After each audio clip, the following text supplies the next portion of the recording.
네, 지난해 마지막 날이었습니다. 지난달 31일이었죠. 광주의 한 아파트에서 어머니가 버린 담뱃불이 화마로 번져 어린 3남매가 안타깝게도 목숨을 잃었습니다. 네, 법원은 조금 전 엄마 정 씨에 대한 구속영장을 발부했는데요. 구체적인 경찰의 수사 상황과 전망 노영희 변호사와 함께 짚어보겠습니다. 어서 오십시오.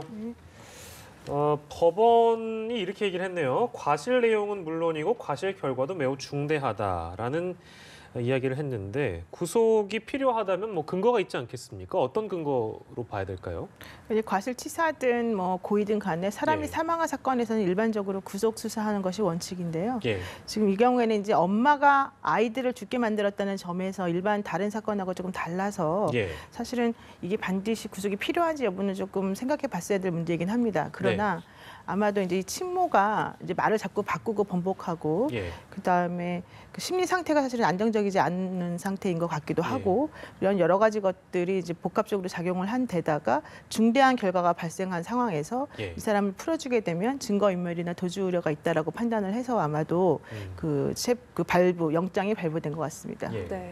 그리고 당초 경찰이 친모의 구속 여부와 별도로 이제 총력을 기울이겠다 이런 얘기를 했는데 앞으로 경찰 수사 방향 어떤 식으로 이루어져야 될까요? 현재 이제 이 정모 씨, 그러니까 이 어머니의 이제 정모 씨라고 하는 사람에 대해서 나온 혐의는 두 가지예요. 중과실치사죄하고 중실화죄인데 중과실치사든 중실화죄이든 전부 다 고의가 없는 그냥 잘못해서 실수를 했다 이런 범죄거든요. 근데 사실은 이런 실화의 가능성보다는 방화의 가능성이 지금 사실은 무게를 조금 두고 보는 부분이 하나가 있고. 방화요? 예.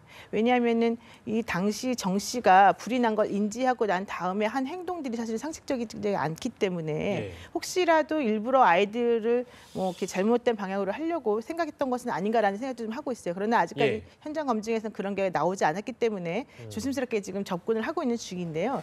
저는 그런 것도 중요하지만 또 하나 여기서 확실히 해야 될 것은 부작위에 의한 살인죄라고 하는 것을 우리가 한번 생각해 볼 수 있지 않을까 생각합니다. 부작위에 의한 살인죄. 그러니까 불이 난 것하고 아이를 구하지 않은 걸 따로 떼어서 생각해 볼 수 있다는 건데요. 불이 난 것은 뭐 내가 담배를 피우다가 뭐 꽁초를 잘못 버려서 실수로 한 것이다라고 할 가능성도 있지만 그렇다 치더라도 내가 아이들하고 같이 자는 방에서 눈을 떠보니 불이 저쪽에 나더라.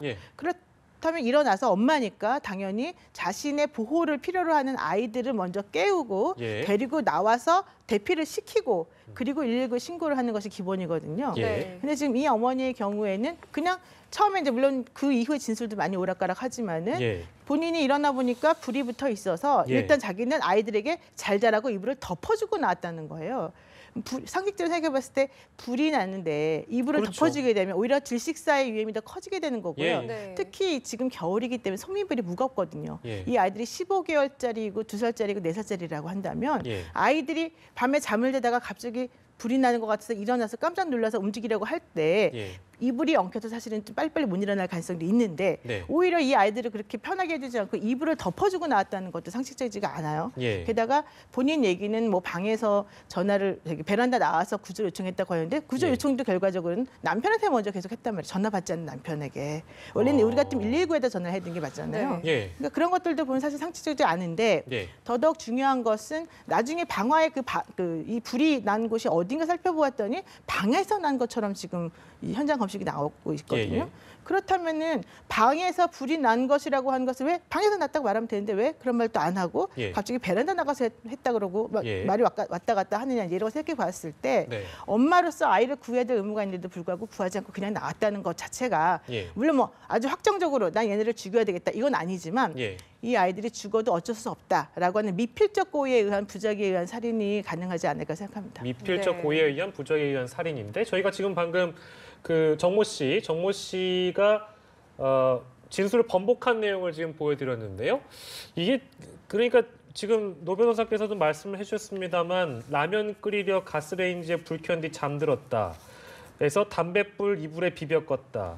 손으로 다시 뭐 담뱃불도 손으로 튀겨 끈 뒤에 담배꽁초를 이불에 던졌다라든지 베란다로 신고하려고 베란다로 뛰쳐나갔다라는 부분도 보면 남편에서 남편 친구 또 112 상황실 순서로 전화를 한 다음에 베란다로 나갔다. 그러니까 진술만 놓고 봤을 땐 굉장히 미심적인 부분들이 많은 상황이네요. 그러니까. 그렇죠. 이제 이 엄마는 처음에 불이 어떻게 났으니까 물어보니까 라면 끓이려고 가스레인지 불 켠 뒤에 내가 안 끈 것 같다. 이제 이런 식으로 말을 했단 말이에요. 예. 그런데 네. 요즘은 어떠한 식으로 불이 났는지를 너무 이 과학적으로 잘 밝혀낼 수 있기 때문에 예. 확인을 해보니까 가스레인지 불 켠 흔적이 없다는 거예요. 그래서 그게 아니라고 말하니까 그때서 다시 말을 또 번복합니다. 예. 내가 담뱃불을 아마도 이불에 비벼 끈 것 같다. 예, 근데 예. 내가 평상시에 이불에다가 비벼 끄는 습관이 있다. 이런 얘기를 했어요. 네. 그래서 또 경찰이 뭐라고 얘기하냐면 그런데 이상하다. 그렇다고 하면 그 이불이 작은 방 입구 쪽에 있다고 그랬는데 그리고 너가 일어났을 때에는 불이 작은 방 안에 들어오지 않았다고 했었었는데 네. 이번에 보니까는 방에서 불이 난 것처럼 보인다. 예, 이렇게 예. 또 물어보니까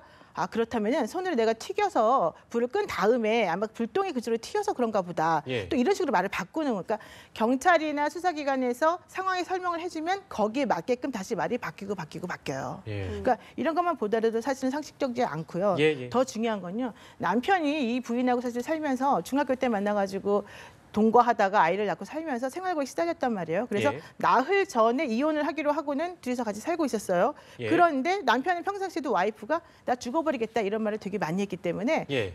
와이프가 그런 말을 해도 전혀 신경 쓰지 않는 남편이었던 거예요. 아. 그래서 이 남편이 PC방에 있을 때 여자분이 계속 전화했는데 안 받아요. 일부러. 예, 예. 하도 안 받으니까 이 부인은 남편의 친구에게 전화해서 전달해달라고 하고 예. 그때서야 119에 신고하거든요. 그러면 남편이 원래 안 받는 성격인 걸 알면 당연히 다급한 상황에서 예. 119에 먼저 신고를 해야죠. 네.